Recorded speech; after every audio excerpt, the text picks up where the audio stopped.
noon now in Florida. And this is Dr. Ara Deukmedjian, CEO and founder of Deuk Spine Institute. We are broadcasting live surgery for research and education. Actually for education, not for research. But our patient here has traveled from Chicago to have her back fixed. She's having back pain, leg pain. Her pain is down the right leg. And she didn't want to have any fusion surgeries or open back surgery. She wanted endoscopic spine surgery, minimally invasive spine surgery, and that's what she's here for. Our patients are awake for the beginning of the surgery, and then we put them to sleep once we start doing the actual laser part. So she'll be awake, and I'll be talking to her as well as my staff.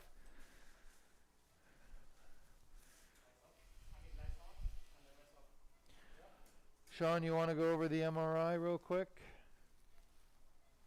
Yes, if you all look, we have the patient's MRI report up on the screen.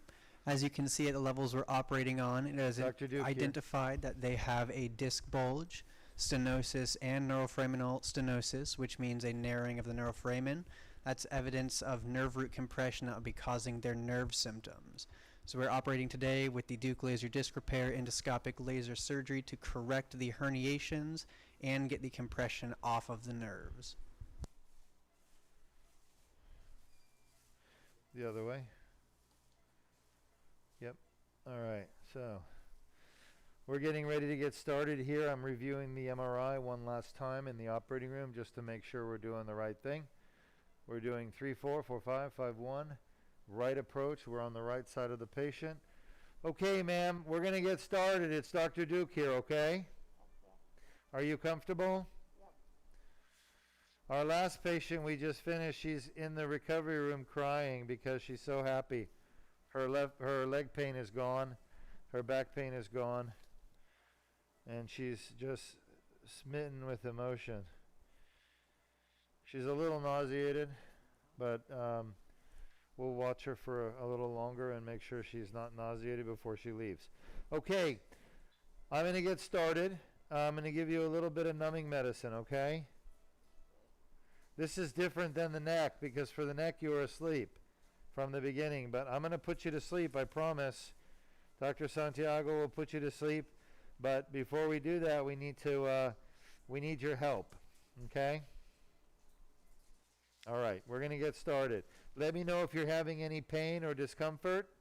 Just say ouch, and I'll go ahead and give you some more numbing medicine, okay? Don't move off the table though, whatever you do. You're going to feel a little bit of burning. That's just the numbing medicine going in. Are you comfortable? Yeah. All right.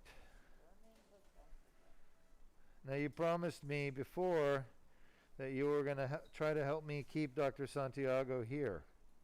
Remember? Yeah. Okay. Are you still going to help me? 7 cc's? Are you still going to help me with that? I hope so. We talked about putting a chain on his leg and a padlock, not letting him go back to South Florida. So, can you grab his legs down there? Not right now. All right. Okay, let's get a picture. Dr. Patel always says picture, I say shot. But in the end, we're asking for the same thing. We're asking for an X-ray picture. We use X-rays to find where we need to be in the spine. And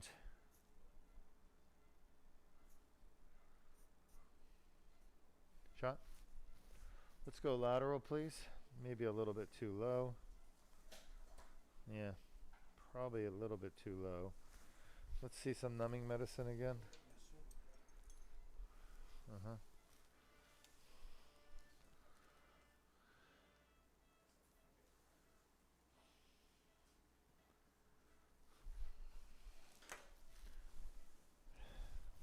Shot. Let me see. I think we need to start just, I don't know. We need to see 5-1 better.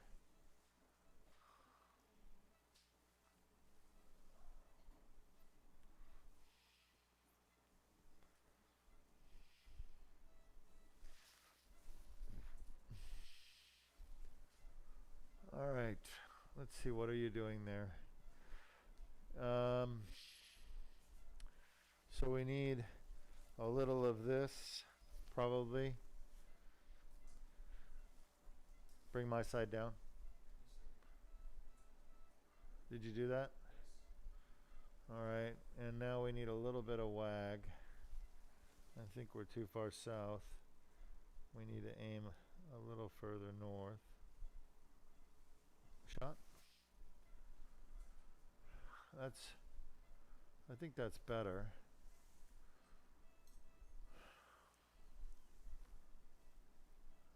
That may be as good as we can get. 5-1 on the MRI. Can I see a different slice on the MRI, please? Can you move the MRI?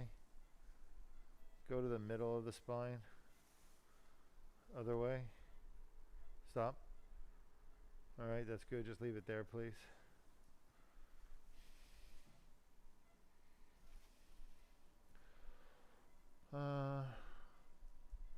I think we can wag a little bit more. And I think you're too far south with your fluoro, okay? I don't know why we're so far south again. We need to be further north.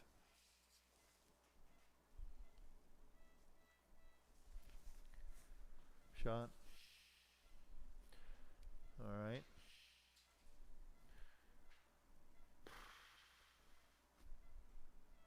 We definitely need to do something with this. Try one way and then the other.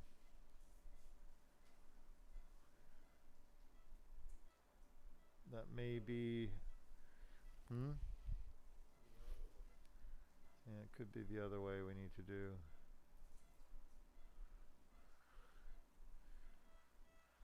I think that's better, right? What do you think, Santiago? Let's try to do a little bit more, maybe, and see what happens.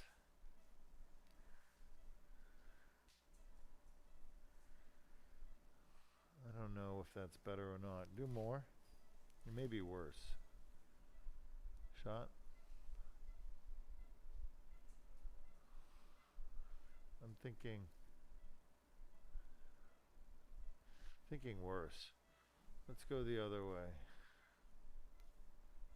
Shot.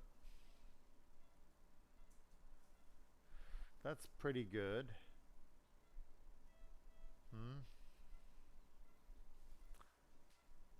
That may be actually the best we've had. So for those of you wondering what we're doing, we're starting by getting our x-ray picture, which is going to guide me to do the surgery. We're getting that optimized. What that means is I'm trying to find a position of the x-ray machine relative to the spine. It just still seems off, though. That's the thing. Why don't you release this with me? Shot.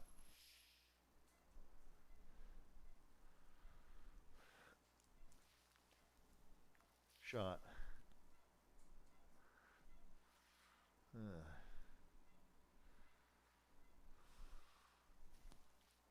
Shot. That seems to be getting worse. What do you think? Shot. That may be the best we can do right there. Let's just lock that down.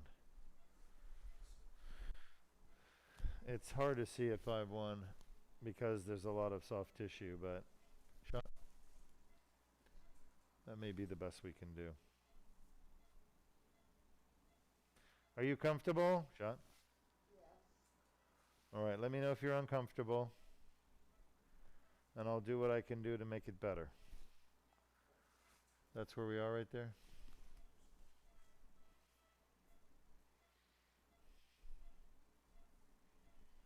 Shot.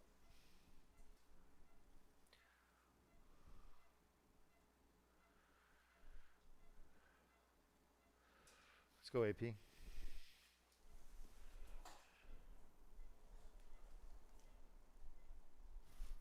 And shot, quick AP shot. Yeah, that's what I thought. All right.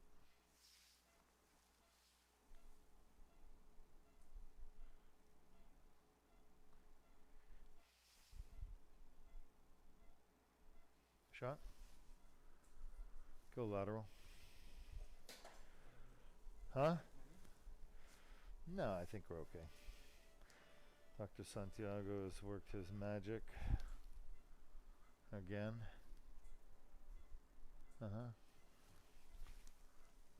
So our trajectory is not so bad. Shot. I know Dr. Patel has already treated the facets. Shot.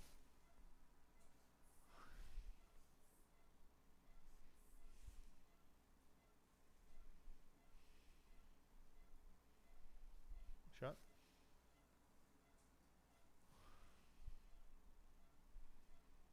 Shot.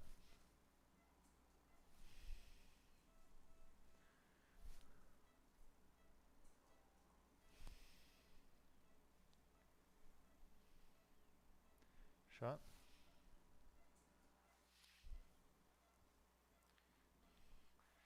I apologize. This is the worst part of the surgery for you. I know. You have to be awake, but I do need your help. Shot.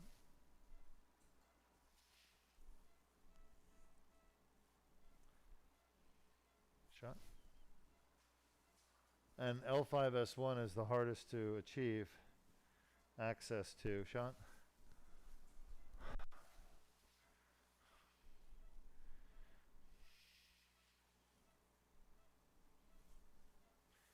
Shot.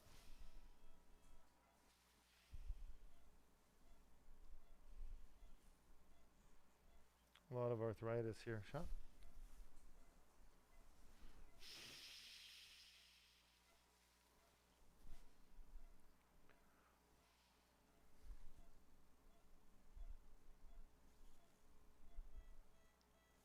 Shot.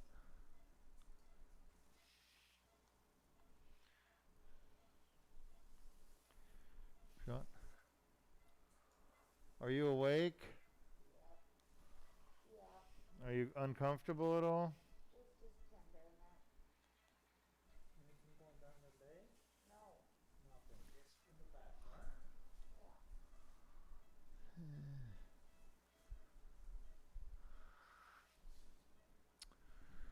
All right. Release the wag.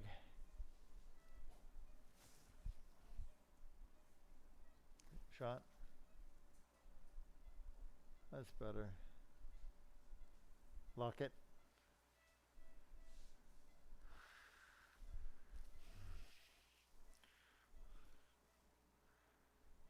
Let's have some num-num. Skin numbing.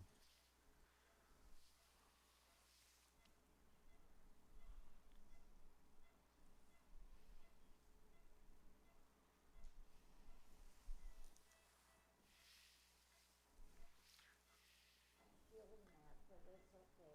Where do you feel it? But it's okay. Where do you feel it? Well, when you injected it, it felt like a Oh, that was in your skin. Yeah. I was just giving you more numbing medicine. That's all. okay. Shot. If I can just get around this facet.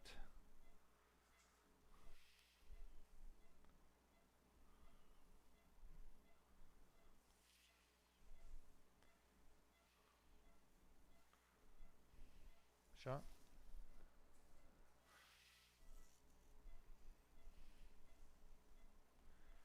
Shot.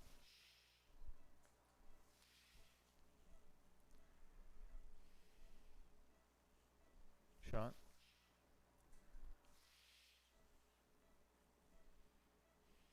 Shot. You're doing great, by the way. This is definitely going to be the hardest part of your surgery. Shot. Just getting to that L5-S1 disc. But once we're there, we're home free. Shot. Your bone spurs keep pushing me the way that I don't want to go. Shot. So I'm not, that's why it's taking a little bit longer. But everything's fine, I promise. Huh? Get rid of my bone spurs. Well, we're not going to get rid of all your bone spurs because they're not causing any problems. They're just making it difficult for me to fix your disc by shoving my needle out of the way. Shot? But don't worry. I am not so easily deterred. Shot. Perfect. Are you comfortable? You're doing great, by the way. Shot.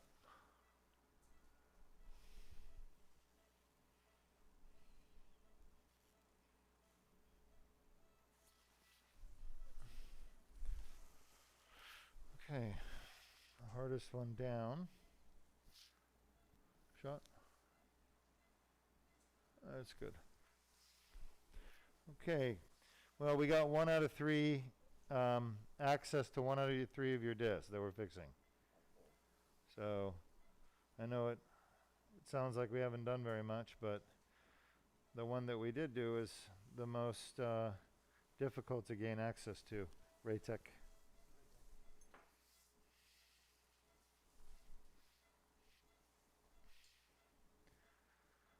Is there epi in that local? All right. So we have access 5-1. I'm just have you leave things where they are now, but again, we're way too far south. I would move us further up north. See the hip joint? We shouldn't see the top of the acetabulum, okay, when we're imaging the lumbar spine. So that's a dead giveaway you're too far south, okay? Which means you're pulling in a lot of soft tissue that we don't need, which means that the x-ray is going to work harder to give us the imaging we need. Are you pulsing? Okay, just keep that in mind, okay? When you're doing imaging of the spine, you should never see the hip.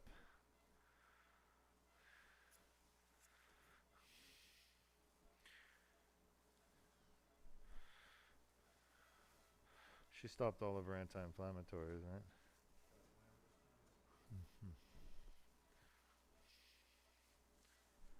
All right. Shot.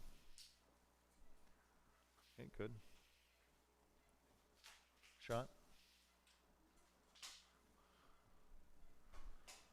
Somehow we shifted a little bit. Shot. Let's see if you can clean that disc up just a little bit. Shot. See how it's just not lined up exactly where I want it? You see that?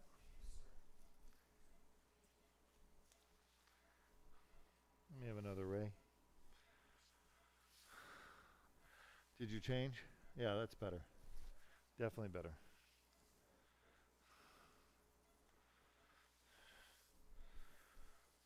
Okay, our trajectory looks really good. Are you comfortable still? Shot. Yeah, just feels like a deep bruise. Okay, well, Okay. a deep bruise I can live with for now. We'll make it better, don't worry. Do your magic.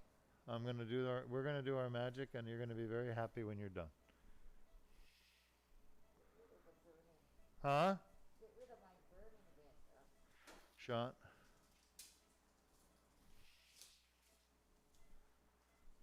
Shot.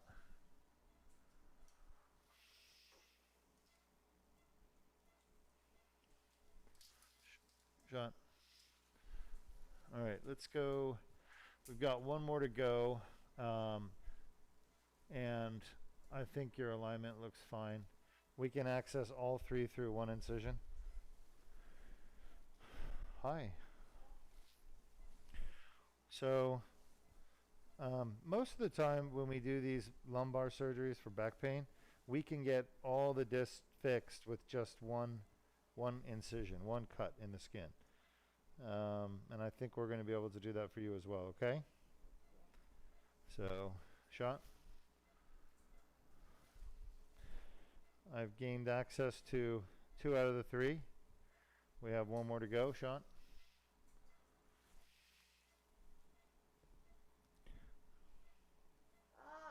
Where do you feel that, Shot? Where do you feel that? In my back. Okay. Everything's okay now. We're nowhere near the nerve. You're doing good. You're doing good. I promise. Not my leg. Huh? It's not my leg.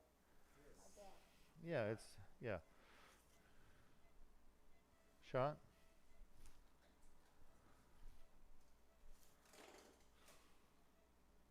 Shot. When I first started doing these procedures, I would do one disc, shot. Then I would wake the patient up and I would then place the needle for the second disc. I know it sounds silly right now, but that's how it was in the beginning. You know, and then I realized that we could do all this part in one fell swoop and not have to wake the patient up again. Shot.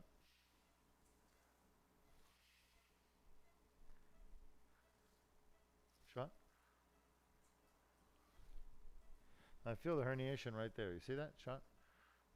Shot. All right. So you see the tip of the needle, everyone, at the top one. The disc, I should be feeling the disc another centimeter in front of the needle, but right now the tip of the needle is pushing against the herniation. Is that L3? Yes, that's the L3-4 right there.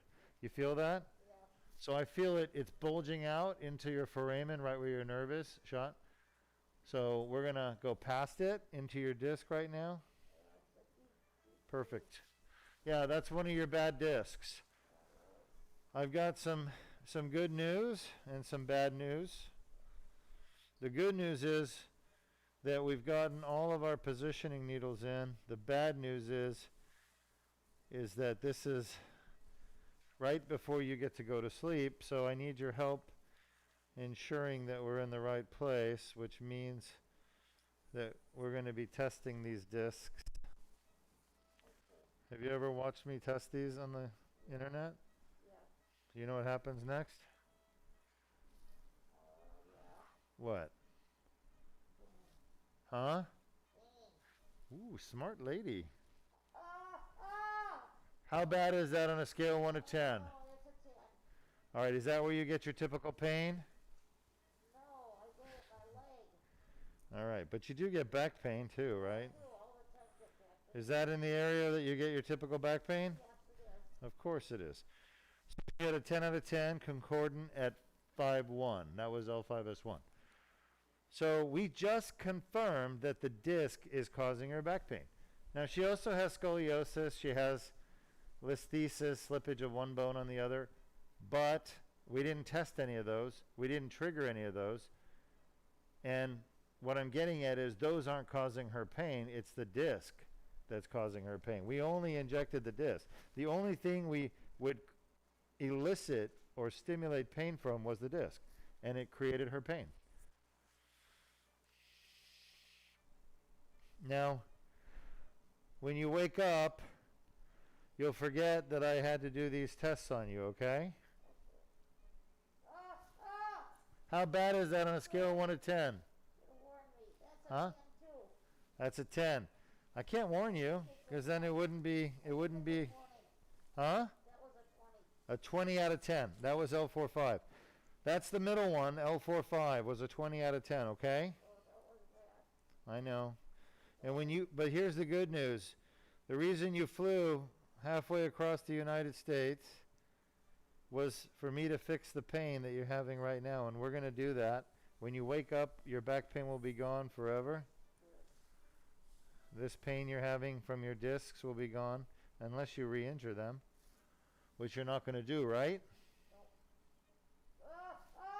All right, that's the 3-4 disc herniation. So it sounds like that's causing pain too for you.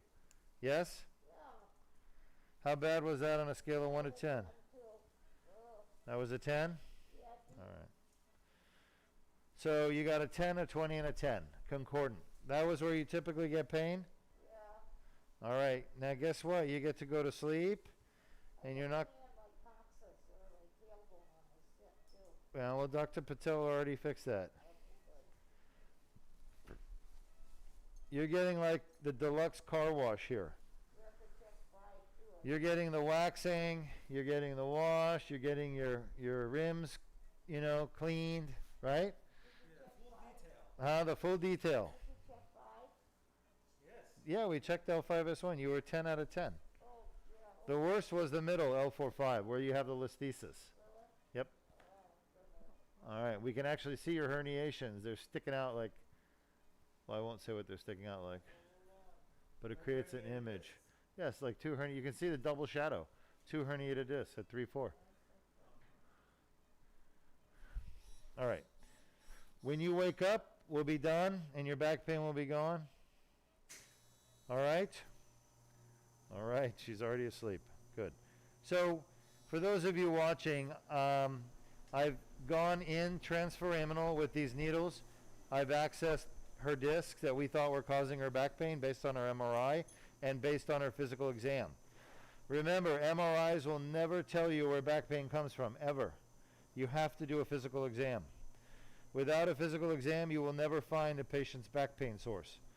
So people out there that have back pain and your doctor just orders an MRI and then you find a herniated disc, that doesn't mean the herniated disc is the cause of your back pain.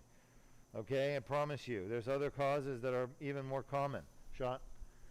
So you have to have the proper physical exam done, and that's where most doctors fail. They don't do a proper exam. They may do a physical exam, but they don't do a proper physical exam.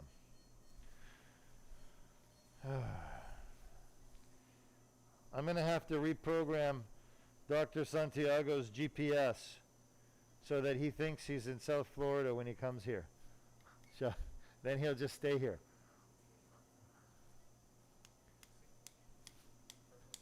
Okay, so we're advancing the dilator into the herniation, right through the tear. You see the black tear there? And once I get the dilator in, I'm going to be able to put the tubular retractor shot.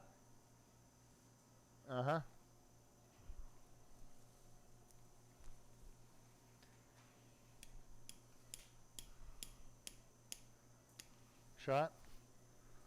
So we're inside the L3-4 disc. I passed through the tear that was already there. You could see the tear on the discogram.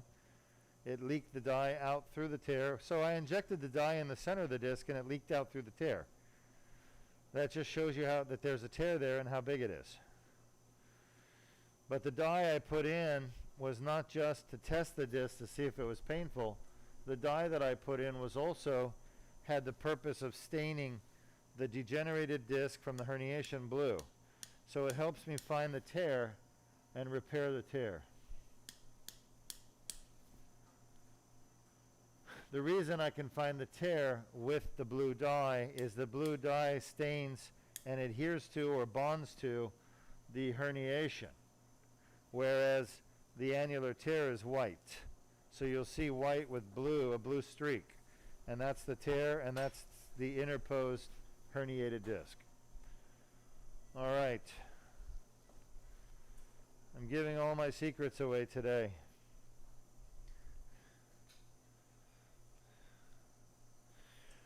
You guys see the blue here? You see the blue? Sean? Yes, we can. What do you see when you look? You see red, you see white, you see blue. That's a true American right there. Red, white, and blue. Bleeding red, white, and blue. All right, now who put this on here? You can't do that. Only I can put this on here. Because there's a certain way to put it on. You see the black line? Yes. Has to line up with this. All right.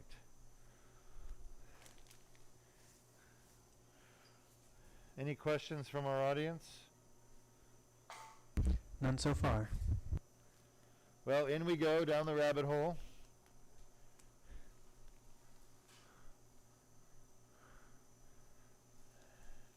There it is. Herniated disc, stained blue, annulus white. The red is blood, red, white, and blue, red, white, and blue. It is not the French flag. It is the American flag. We are in America, folks. Deuk Spine Institute's located in Florida. the best state in the United States. I'm sorry, I have to say it. Every time I travel, no matter where I travel, and I do enjoy traveling, I always miss Florida. I also miss California, where I grew up. But Florida is a wonderful state to live in for lots of reasons. We have beautiful skies most of the year, great weather. We have lots of beaches if you like the ocean. We're located here at Deuk Spine Institute on the east coast of the United States, right where NASA is, Kennedy Space Center, where the space shuttle launches. We've been here since the very beginning of our company in 2004. As a matter of fact, I was a physician on NASA's payroll, and I would attend the launches of the space shuttle when the space shuttle program was still in effect. I was one of the team on the medical team that supported the launches and landings of the space shuttle.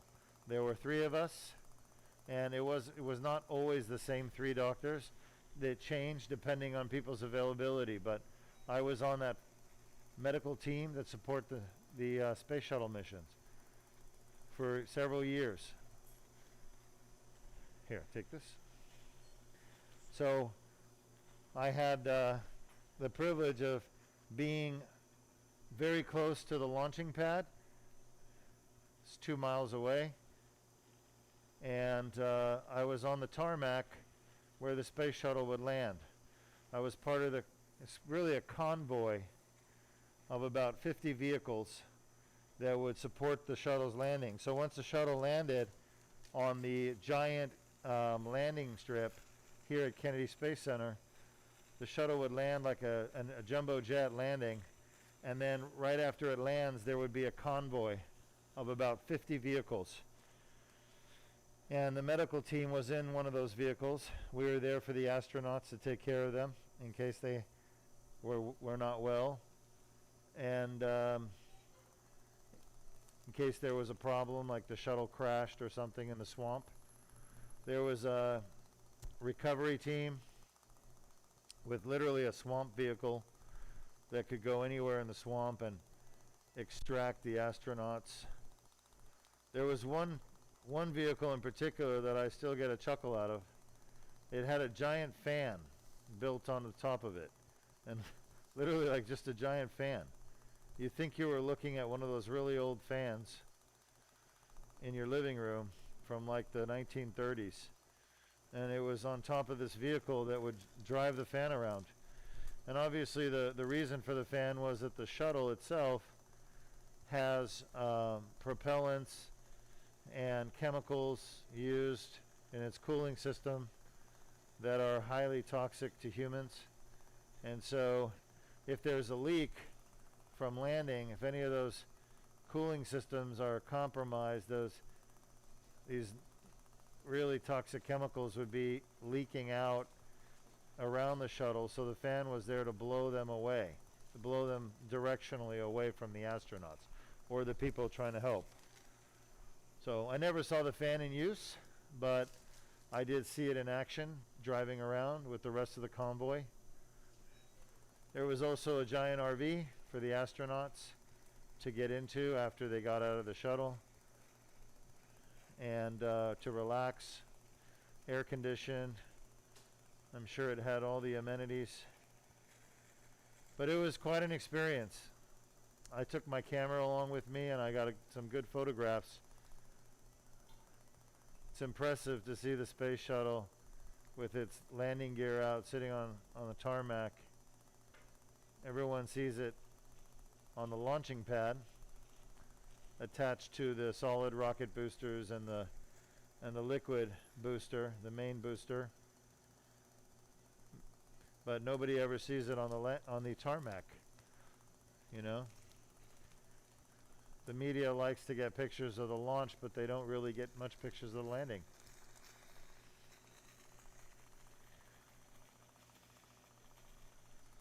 Because on the landings, the space shuttle looks like just another airplane. A very special airplane, but just another airplane. So, Anyway, Deuk Spine Institute is located right here in Brevard County, Florida.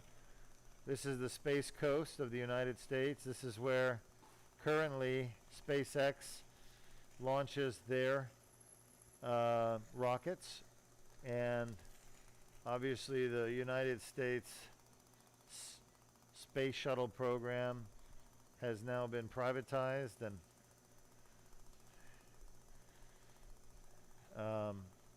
SpaceX, I think, is the biggest player right now. I know that Jeff Bezos from Amazon built 1 million square feet just down the street from us.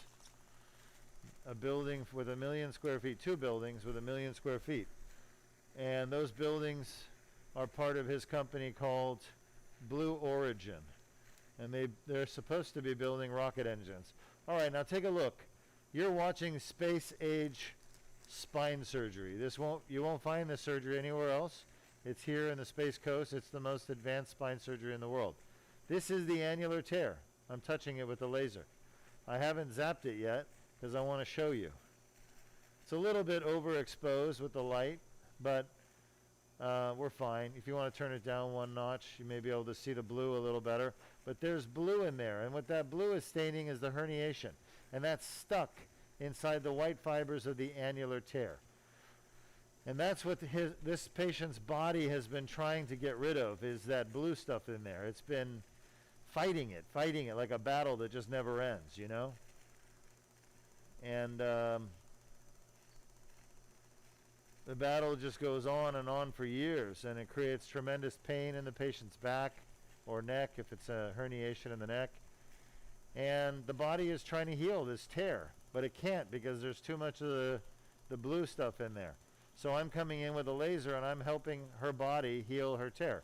And the tear is the basic part of all herniation. So everyone's herniated disc that causes pain, it's from this tear.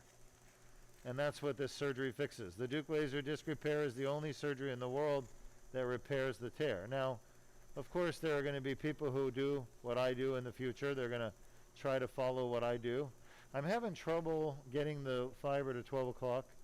It's a little better right there. But they're going to start doing what I do. But this is where it all started, Deuk Spine Institute, here in the Space Coast of Florida. Someday this procedure will be done all over the world because surgeons will realize what I'm telling them is true, and they'll buy the equipment and they'll learn how to do the surgery. But it all began right here. Right where the space program began.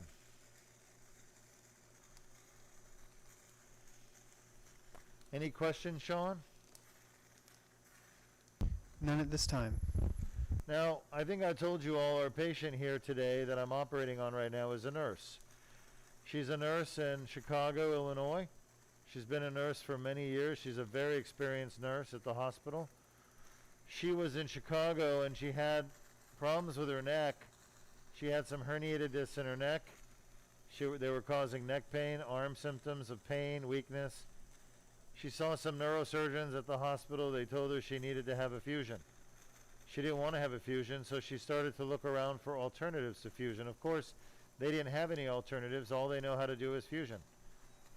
So she searched on the internet and she found artificial disc surgery, but she didn't want something stuck in her neck made out of metal and plastic. And she wasn't happy with the success rate of artificial disc surgery. It's not that good. She wasn't happy with the complication rate of artificial disc surgery because it's high. So she kept searching and she came across the Deuk Spine Institute and the Deuk Laser Disc Repair. And we actually did laser surgery on the 2 herniated discs over a year and a half ago. And she's doing fantastic with her neck. And now she's having back problems, and of course she came right back to the Deuk Spine Institute, and here in Florida she flew here yesterday. We saw her in clinic. I reviewed her MRI with her over the internet using Skype, and I felt that she was a very good candidate for the Deuk Laser Disc Repair. So she came out and here she is having surgery, having her back fixed. Now, a lot of people put off surgery because they don't know that surgery is going to work. They're afraid of surgery. They're afraid of the risk of surgery, the risk of dying or bleeding or infection. The good news is the Deuk Laser Disc Repair has never had a complication in our surgery. We've never had anybody die or paralyzed or bleeding to death or infection. It's a very safe surgery. So she chose to have this surgery done rather than an open back surgery like a fusion. Yes, you have a question. Yes, we do. One of our viewers on Periscope is wondering, in the disc, which does not regenerate, does it close itself after the surgery is done? And I heard something about a disc and regenerate, does it close itself after the surgery is done? But I didn't catch the very beginning. I believe they are referring to the annular tear. They're asking if it closes itself after the surgery is finished. Yeah, great question. So one of our viewers is saying, Dr. Deukmedjian, after you're done here, will the annular tear heal itself? Will it close over? The answer is yes. That is exactly what's going to happen. Once I clean out this blue stuff, the herniated disc, the annular tear will finally, after years, be able to seal over and close. That's what it's been trying to do. It's been trying to do that for years. So how many of you have an automatic garage door opener? Most people do, right? You click a button, the garage door opens. You click a button again, it closes. But what happens if your kids leave a skateboard or a bicycle under the garage door? You go to close it, and it tries to close, but it can't close because the bicycle is in the way. So it just opens again, and you click a clicker again, and it just keeps going down and hitting the bicycle, and then opening again. So you can never get the garage door closed as long as the bicycle or skateboard is in the way. Well, this is the same thing. This disc annular tear in everybody with a herniated disc, everybody, they have an annular tear, and the annular tear is trying to close and heal itself, but it can't because this blue stuff is in the way. It's blocking the healing. So the disc just keeps trying to heal and trying to heal and trying to heal 24 hours a day, 7 days a week. And when you get up and lift things or bend or twist, it just pushes against that inflammation that's going on, the healing inflammation. And it just sets it off and causes pain. Because inflammation is painful. And the pain that people get from a herniated disc is from inflammation inside the annular tear. Again, this is my discovery, my contribution to medicine. I figured it out. Everyone else seems to think the pain comes from bone slipping or scoliosis, or it's not true though. The scoliosis, the spondylolisthesis, they don't cause pain. Okay, what causes pain is this tear. Now the next level we're going to treat, this is L3-4. The next level we're going to treat is L4-5. L4-5 has spondylolisthesis. And you're going to see that spondylolisthesis on the x-ray. We're not going to fix the spondylolisthesis, but I guarantee you her back pain will be gone. Her back pain will be gone because we fixed the cause of the back pain, which is not the spondylolisthesis. But if you ask spine surgeons, oh, she has back pain, she has spondylolisthesis, what's causing her back pain? They'll tell you it's a spondylolisthesis, but it's not. They're wrong. They just don't know. They don't know the truth because they haven't been trained properly.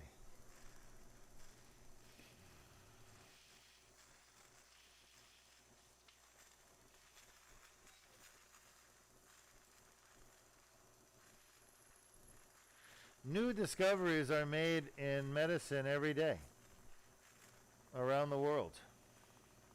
Those discoveries, when they're good, they're vetted scientifically through a process called peer review and publication.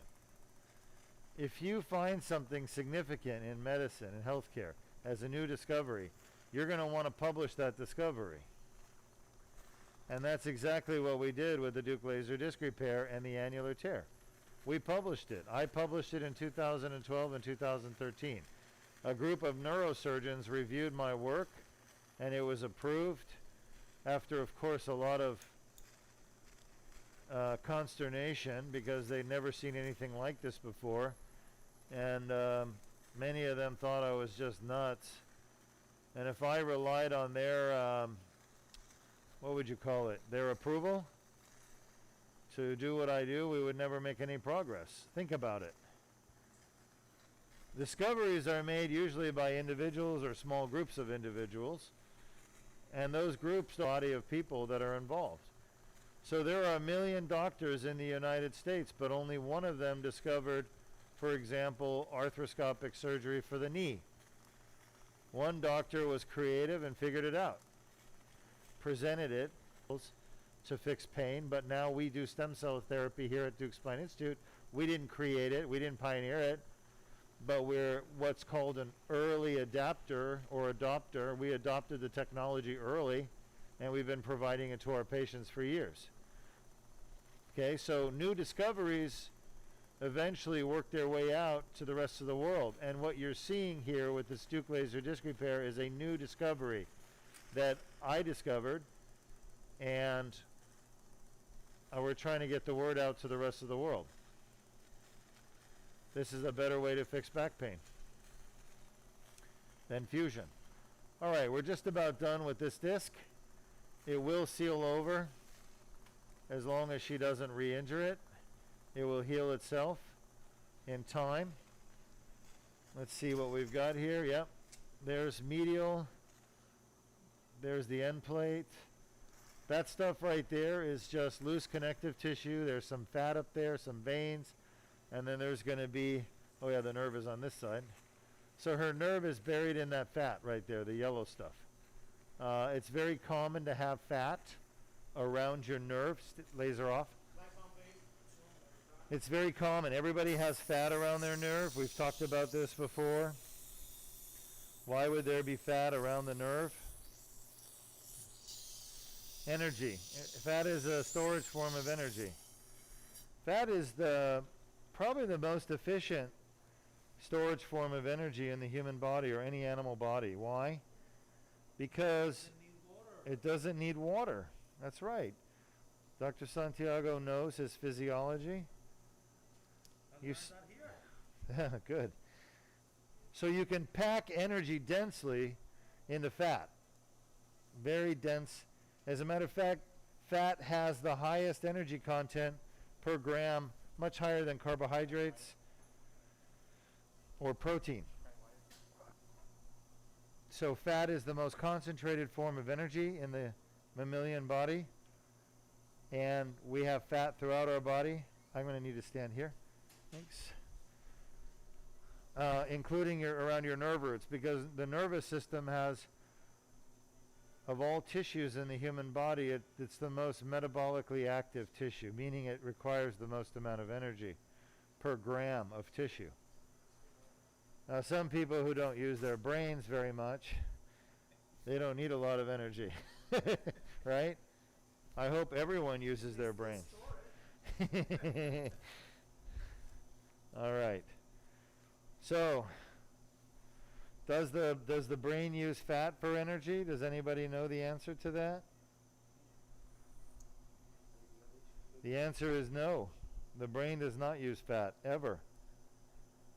The brain uses only sugar, only glucose. It is the only energy form shot the brain will use.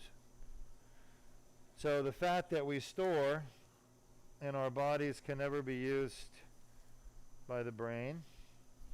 Shot. I think the brain is the only tissue that discriminates, right? I think all other tissues can use glucose and ketone bodies, which are derived from fat. Okie doke. We are going to be doing L4-5 next. I've just placed the guide wire. I'm going to put the dilator over, and we're going to go through the same little hole in her back, in her skin.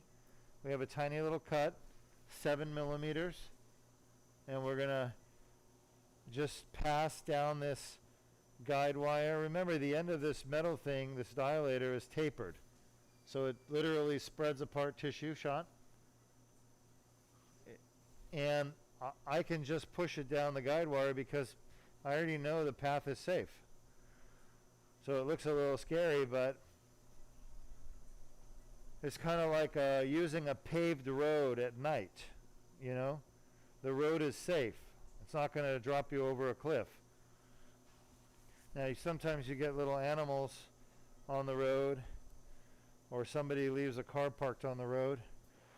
Fortunately, we don't have that same issue here, but once you have a pathway that's safe, you could use it to get down to the disc to fix it. All right, so we're making progress. Again, I'm watching my guide wire. I don't want it moving into the pelvis. Shot. I'm passing through the tear now. I can feel a change in the resistance.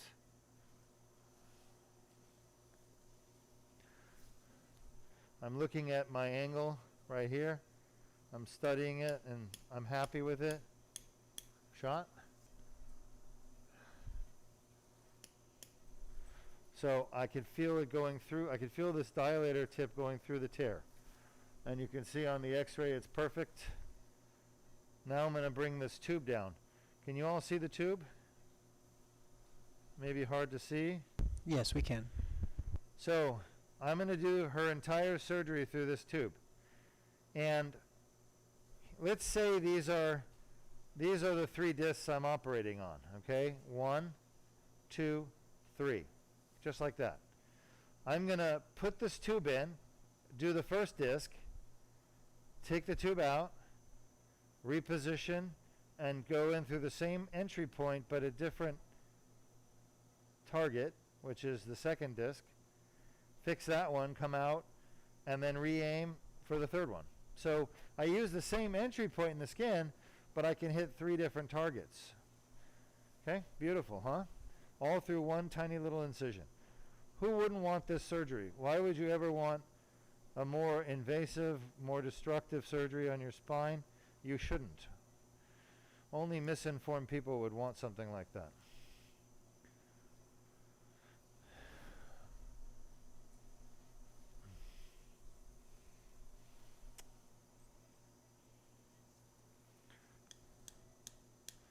Well, we've created an archive now of almost over 1,000 videos that are available on YouTube, Facebook, of surgeries done here at Deuk Spine Institute over the last 6 years, and testimonials of patients who have had surgeries done with their back being cured or their neck being cured.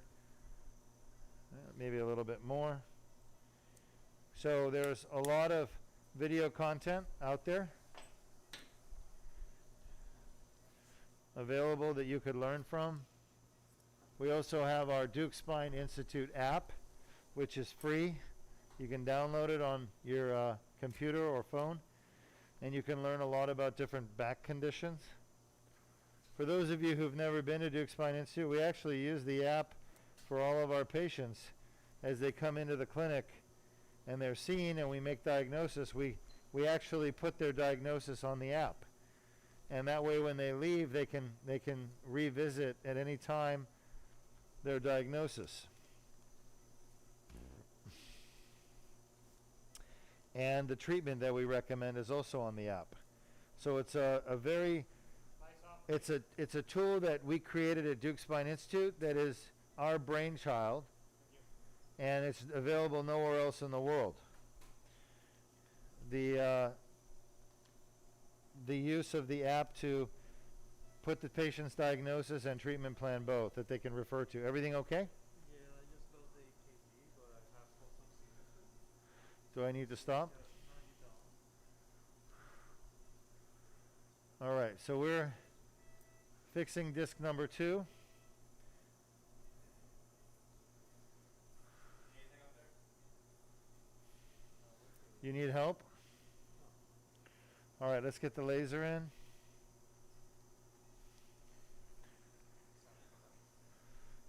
We've had some really good questions from our audience.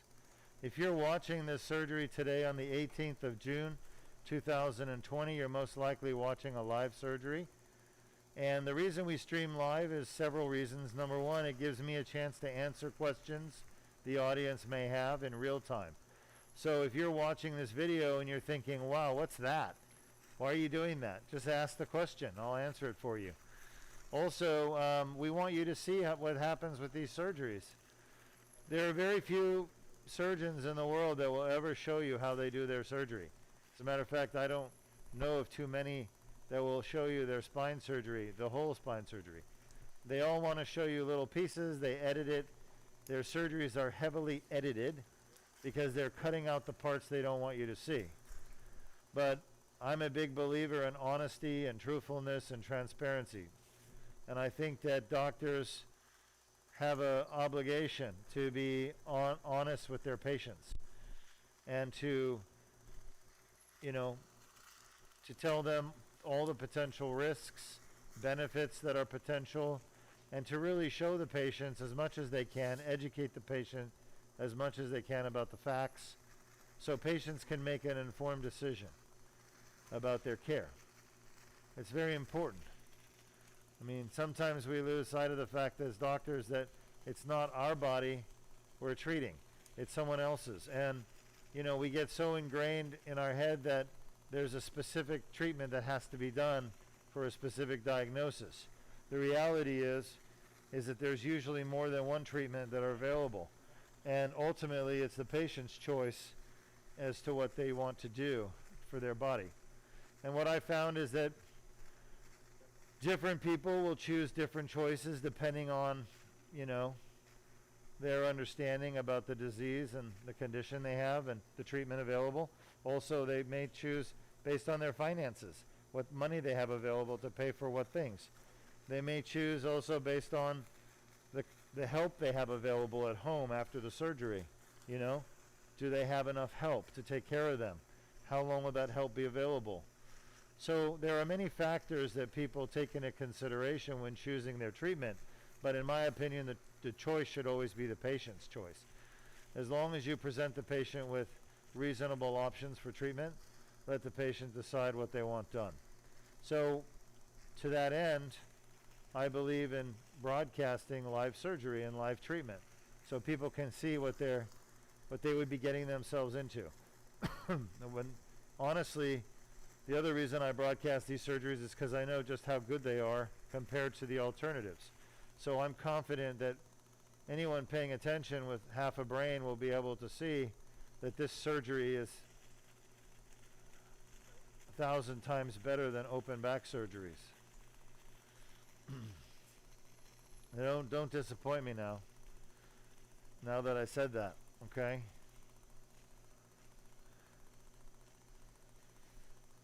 So, since there are no questions, I'll just keep babbling.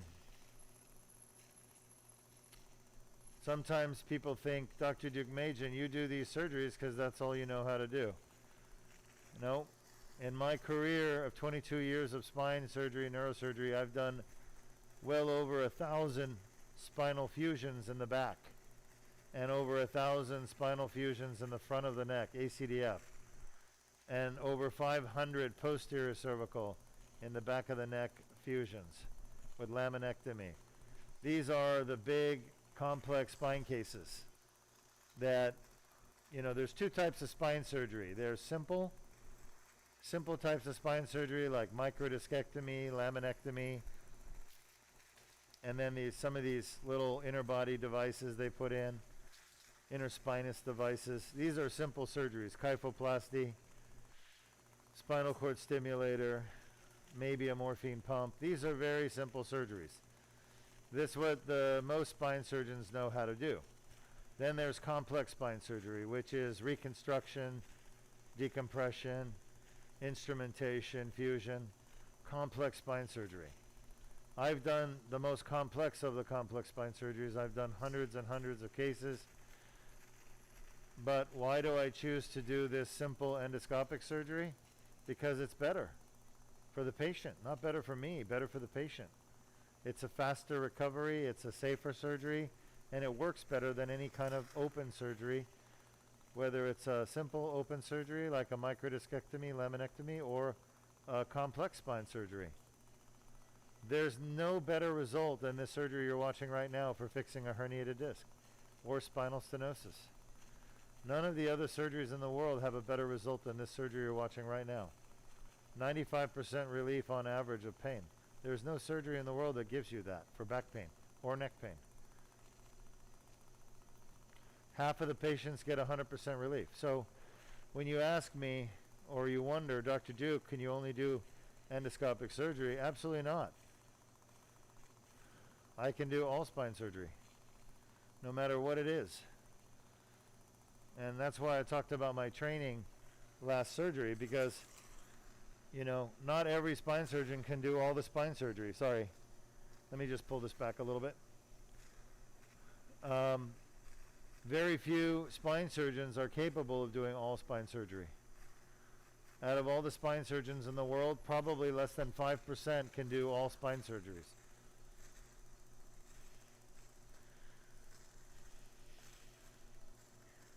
But to be honest with you, doing spine surgery and doing it well is quite easy. And anyone can do it, but they have to be trained properly. And that's where the failure of our system is, in training. The reason our system has failed is because there's no uniformity in training. There's no uniformity in training.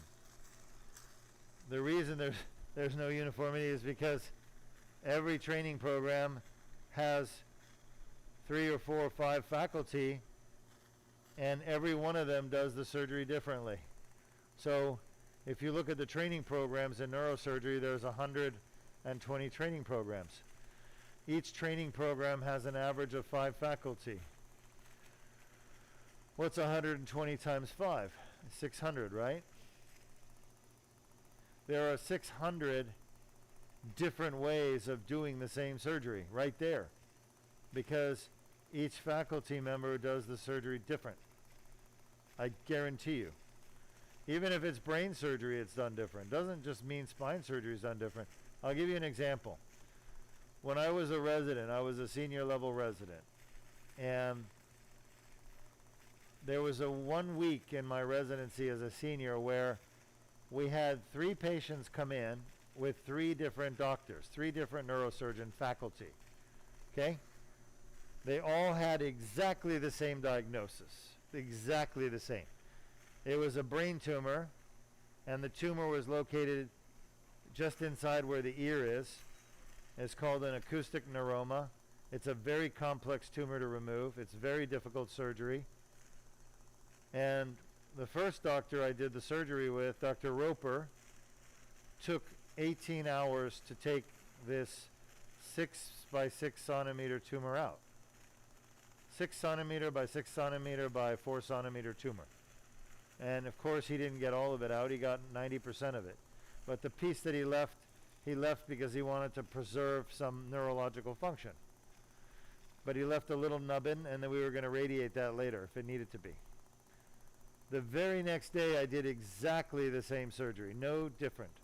But I did it with Dr. Stephen Lewis, another faculty neurosurgeon, an expert in tumors and vascular surgery, just like Dr. Roper was. But with Dr. Lewis, instead of 18 hours, it literally took 10 hours to do the surgery. 10 hours. Then the next day, I operated with Dr. Friedman, the chairman of the neurosurgery program. This is after Dr. Roten had retired. Dr. Roten was the world expert at removing these tumors, but Dr. Friedman had taken over his position as chairman. Dr. Friedman is the fastest neurosurgeon I know, besides myself. Dr. Friedman had that tumor out in 5 hours. So, all experienced neurosurgeons, all world-renowned experts, same exact tumor, same exact type of patient, same exact result in this case, and they all did the surgery differently. One took 18 hours, one took 10, one took 5. Okay?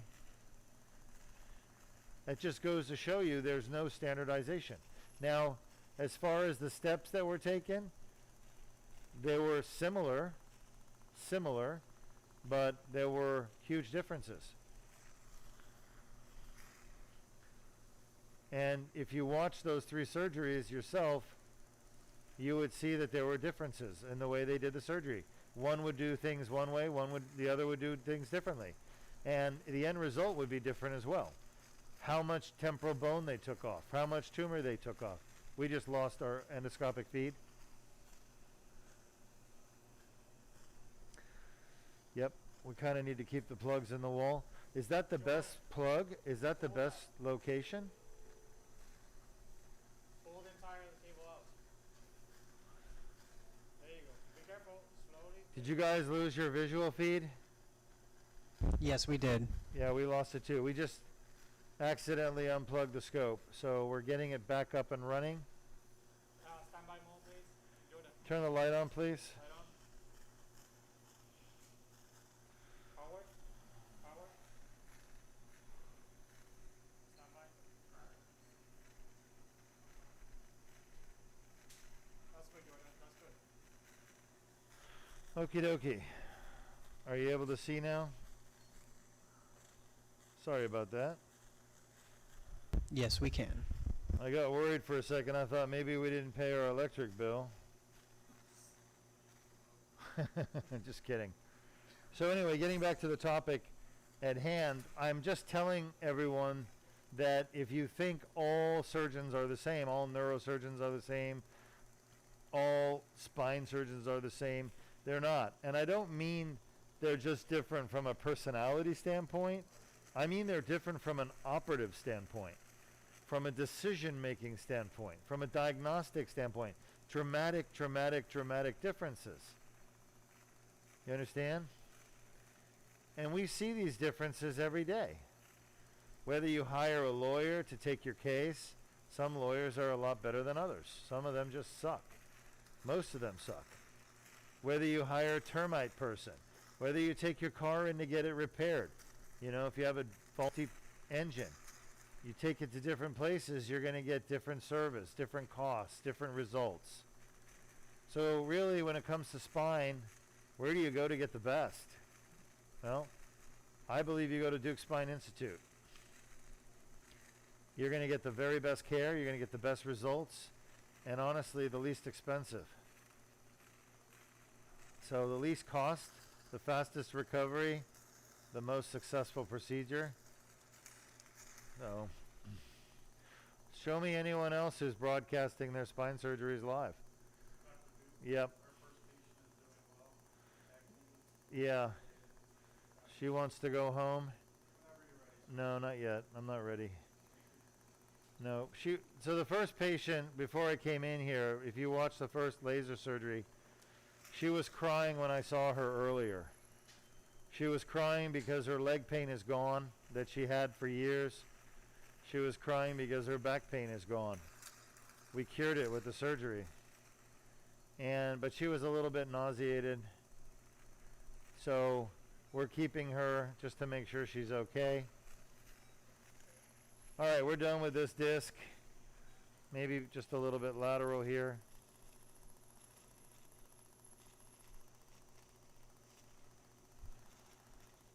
We have one more to go, and we will be done for the day. Does Dr. Patel have any more cases today, or is he done? Luis? He's done? Unless he adds something else. Okay. All right, folks, take a look at 12 o'clock. You got fat coming in there, some veins. I just want to hit this stuff up. I'm not trying to get rid of the fat, just so you know. But I am concerned a little bit about this right here. It looks like some scar. Actually, it looks like scar and bone spur. This is a bone spur here. So I'm just going to zap it away. Just to be completely thorough. Remember, this patient's traveled from Chicago to Florida to have her surgery done. I don't want her going back and having any problems. I want her to be very, very happy and safe. And so if I leave something here, if I get impatient and I don't fix everything that needs to be fixed, well, she may still have pain. She may want to come back, and that's a big inconvenience for her. I don't want to put her through that. I want her to be leaving Deuk Spine Institute satisfied. Kind of like how you used to leave Disneyland satisfied years and years ago. Nowadays, anytime I leave Disneyland, I always feel dissatisfied. Anybody else feel that way? Disney World. Huh? I even try not to go to Disney. You know why I'm dissatisfied? I'm dissatisfied because if you go to Disney or you go to Universal, I want to go for the rides, right?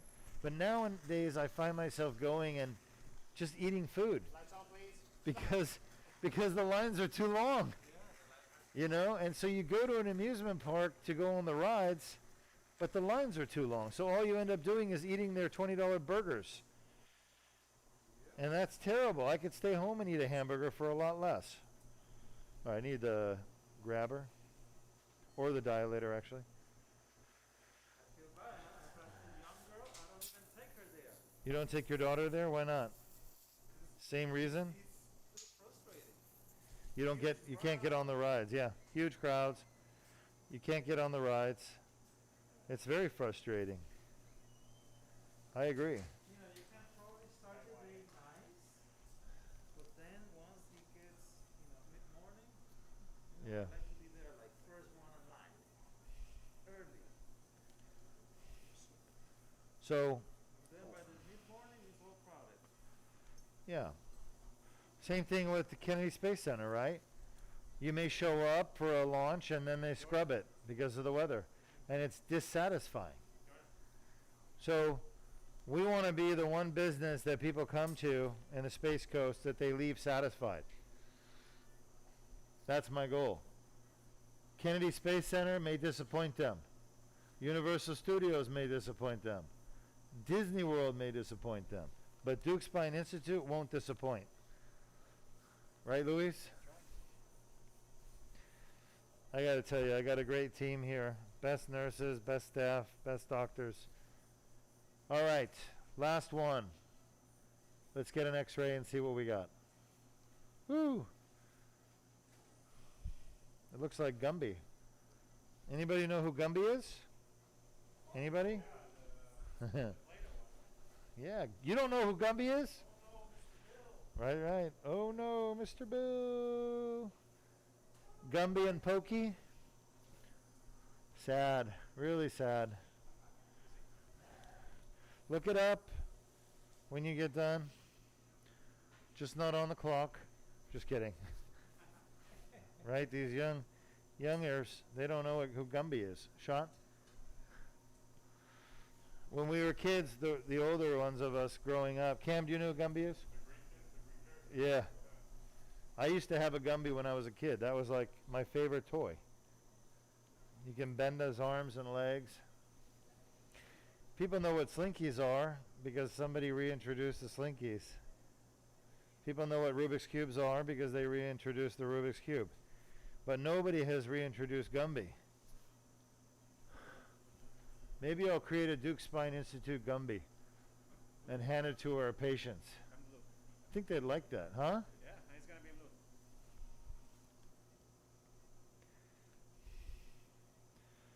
It's going to be a blue Gumby. We'll rebrand Gumby. You like that? Rebranding Gumby? This is what happens when you don't ask questions, by the way. We start talking about weird things. All right, she's got some scoliosis or something there, but we're way twisted. So maybe bring your side down a little bit. Let's see if we can get a better picture. Shot? I don't know, I think it's worse. Try the other way.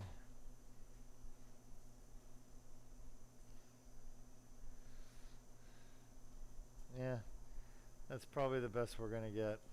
So clearly I have some distance to travel before we get to the disc. Let me have the mallet and the impactor. So we're done with 2 out of the 3 discs. We only have 1 more to go. Of course, we have the hardest one to go. Shot?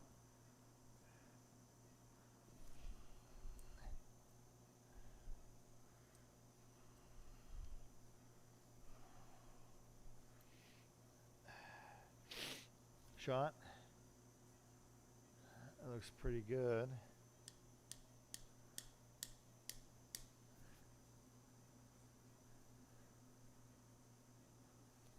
Anybody see the movie Revenge? Anybody? Revenge of the Nerds. We're not, no. No. It's a newer movie. It came out a couple of years ago. It's called Revenge.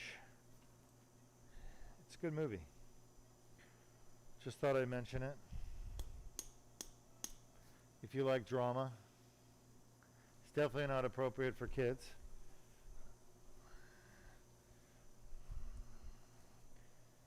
All right, let's see what we got here. That looks good. I'm going to take this out. Give me the mallet. No, no, no. Come on.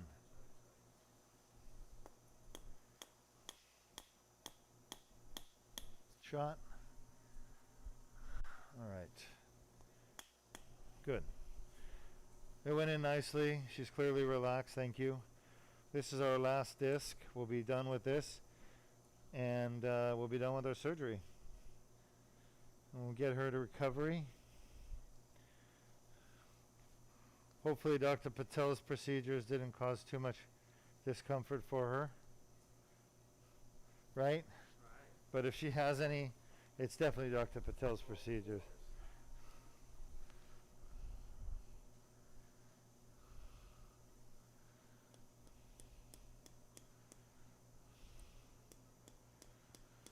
I heard the NBA is going to be bringing all their games to Orlando. Is that true? Over to Epcot?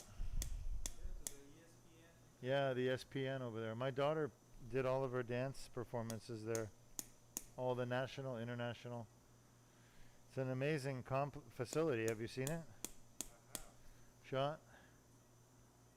All right, so I'm advancing the dilator at this point, which I don't want to do. So I need to pull that back a little bit, keep that available.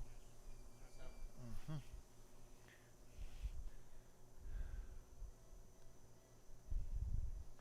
Shot, let's see where we are. Uh-huh. I think we're pretty good. I think I'm just going to leave it where it is, and I think we're good. Shot.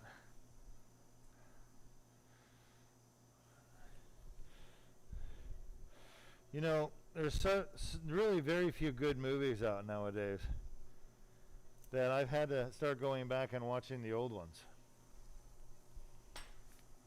I was watching Silence of the Lambs the other day. You ever see that one? I like the first one. Then it starts getting weird after that. You know, some crazy stuff, but I thought the first one was pretty good. I've been watching all the old dramas, you know? The old mystery dramas.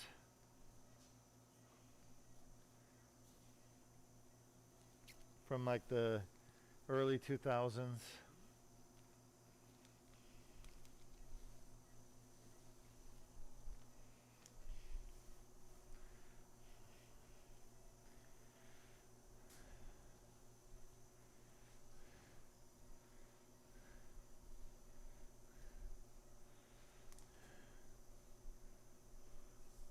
All right, last disc. It's crazy to think that my children may not know who Spielberg is. You know? You grow up with Spielberg's movies, they're the best movies. Some of the best movies ever made. And yet, they're going to be buried in time. Because all these digital companies, you know, that sell movies now, they sell them online. Like Apple Movies, Netflix, Amazon Prime. They all want you to watch the newest movies. That's how they make money. So they're always promoting the newest movies. So the old movies are finding harder and harder to find them. And the only way you can find them is if you look for them specifically. You know what I mean? And sometimes they do promote the older movies, but it's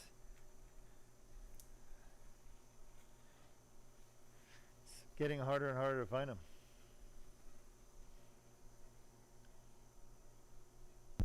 We have a question. Yes. One of our viewers, Todd, who submitted this question to the Duke Spine Institute app, asks, what's the difference between DLDR and microdiscectomy? All right. Good question. Thank you. So one of our viewers is asking, what's the difference between Deuk Laser Disc Repair and microdiscectomy? Let me just stop for a second. Why am I seeing so little water? Fluid. Are we checking the pressure? Getting a lot of bubbles and a lot of debris. Yeah. You guys got to pay attention to that. All right. So the answer has about 100 different points. But I'm going to focus on the 10 most important differences. Okay? And I'm going to talk about the most important differences first. So the most important difference between the Deuk Laser Disc Repair and a microdiscectomy, both surgeries are done for herniated discs. A microdiscectomy is only done to get rid of leg pain from a herniated disc. Deuk Laser Disc Repair is done to get rid of leg pain or back pain from a herniated disc. A microdiscectomy cannot get rid of back pain. It can only get rid of leg symptoms. So if you have back pain and sciatica, you're going to want the Deuk Laser Disc Repair because the microdiscectomy does not fix the annular tear. Okay, why are we getting... Is there good flow? No, our irrigation is barely coming out. Why is that? Can you check the pressure, please? What's going on? The pressure, you know, maybe it's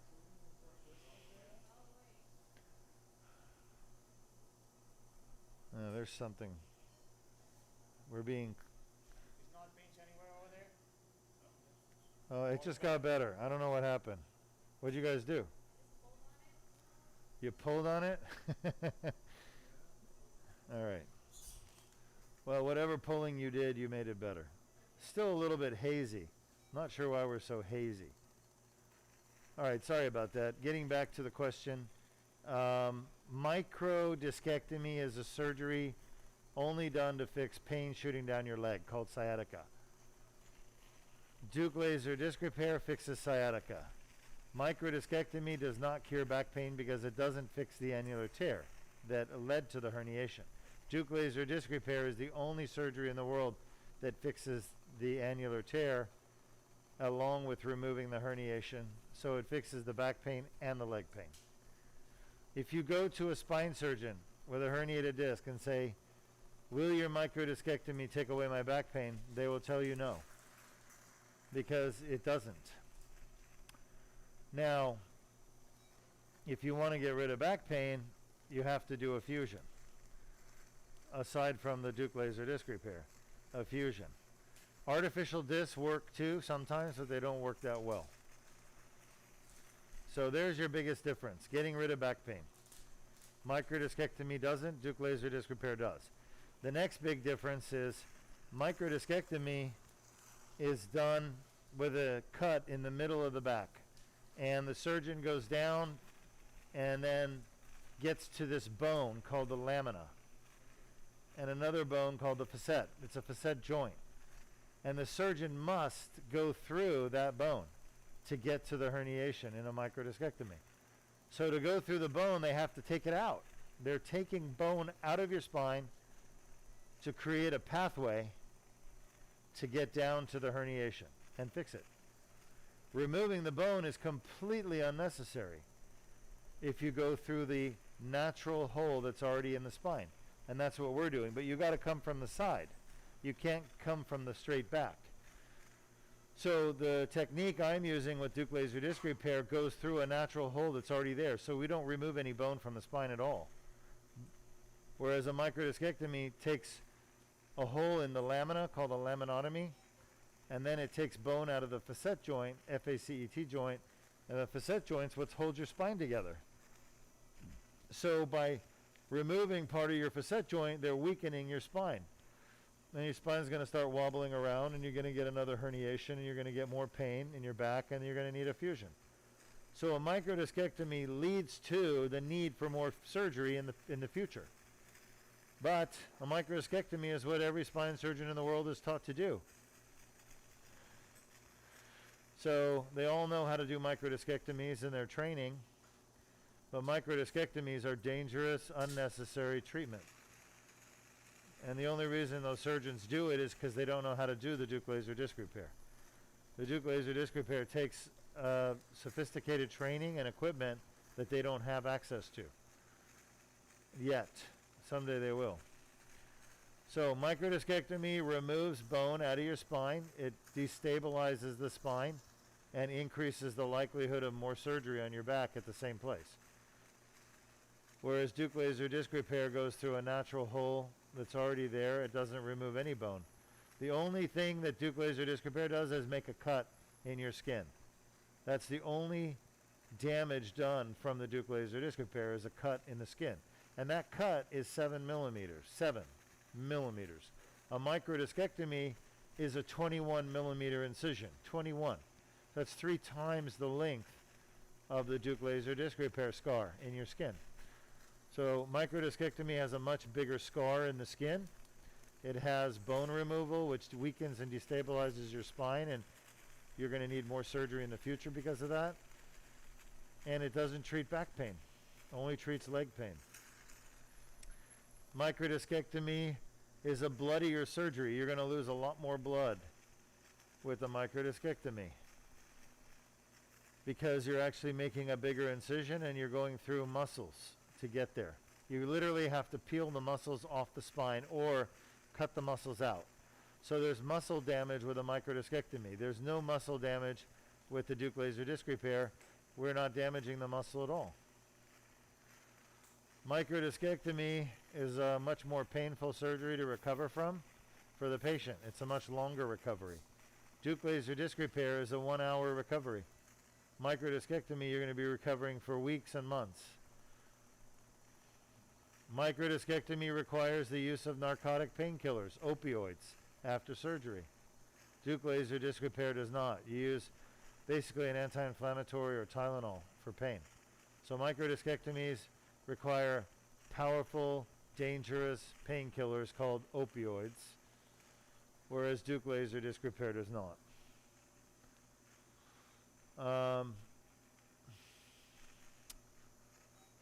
Microdiscectomies have a higher complication rate.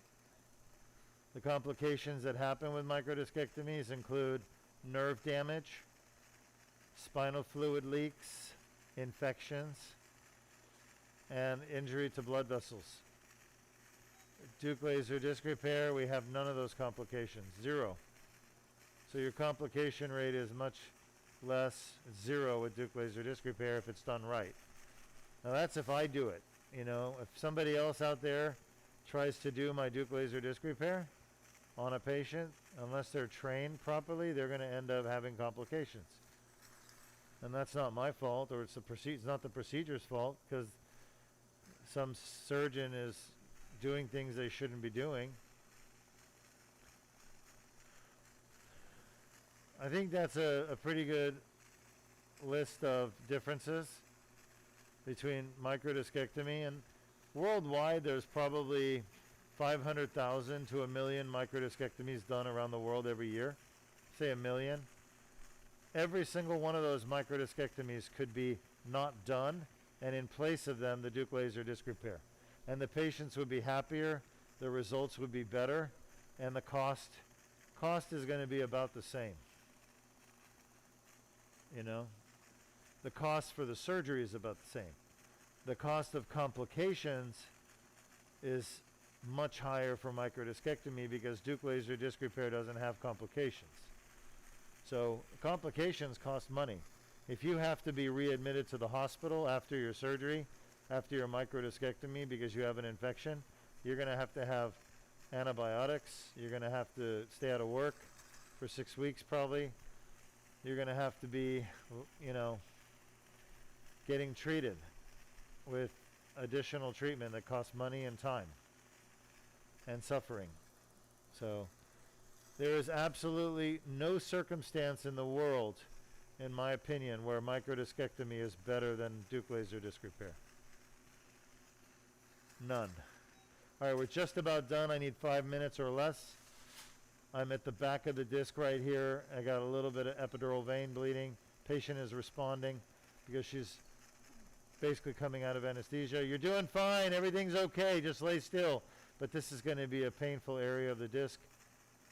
Just need a slight tinge of propofol. She okay? Yeah, she's fine. Want me to stop or you? I have the propofol in the same line as the blood pressure cuff, so when they get mine Yeah, I understand. gone, it kills them. Yeah, that's fine.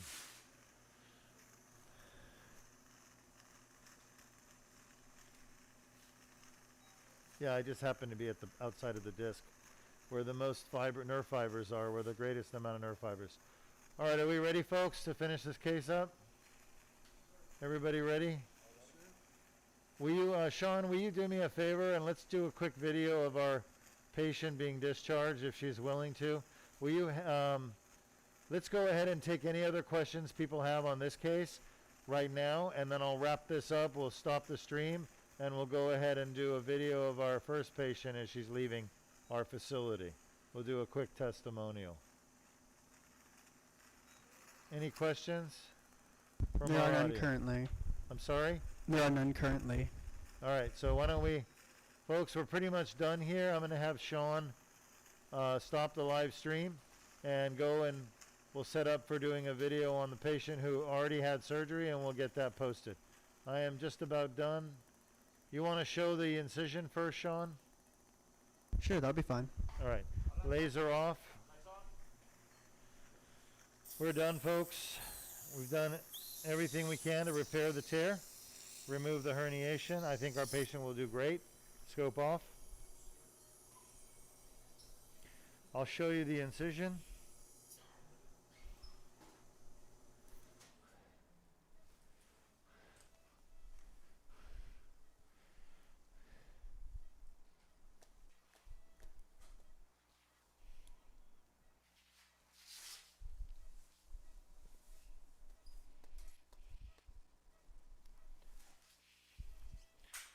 Here you go, fluid adapter.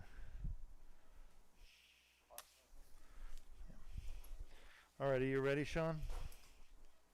Yes, we can see. All right, so I'm just going to apply pressure for a second. Mike, this is the patient's back. This black line is the middle of the back. So what you're not seeing is the other side, but this is kind of the whole back right here, middle. Microdiscectomies, the incisions are done here. So to fix 3 discs, for example, in this patient, we'd have to make a really long incision. We'd have to be removing a lot of bone. By removing the bone to do a microdiscectomy, it actually weakens the spine even more. She's already got scoliosis and listhesis and kyphosis, so her spine is already shifting out of place. It's already wobbly.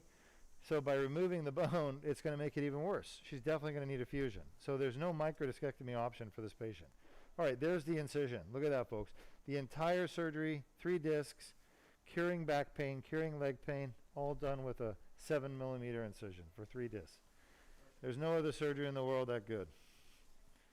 All right, let's go ahead and end the stream, and we'll go do our video of our post-op. Nice work, everyone, as usual.